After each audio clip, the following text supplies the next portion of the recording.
Koordinator Divisi Teknis Penyelenggaraan KPU Provinsi Maluku, Abdul Khalil Tianotak mengaku, logistik pemilu jenis surat suara telah didistribusikan ke beberapa kabupaten kota di Maluku.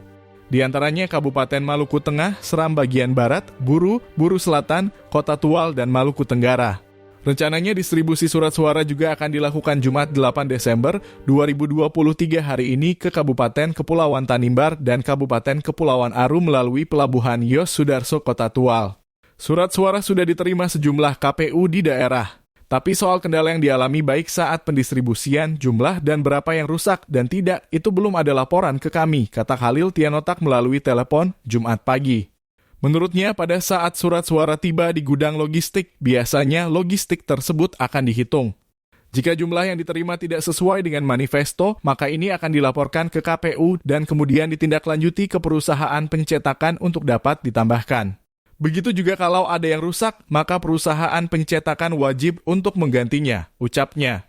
Bisa saja lanjutnya laporan terkait kendala belum disampaikan mengingat sebagian KPU di daerah juga belum melakukan pelipatan surat suara. Kebanyakan ini diketahui setelah dilakukan pelipatan surat suara, tapi kami harap jangan ada yang rusak, harapnya. Ditambahkan surat suara yang sampai ke KPU Kabupaten Kota merupakan surat suara untuk DPR RI, DPRD Provinsi, dan Kabupaten Kota. Sementara DPD dan Capres belum.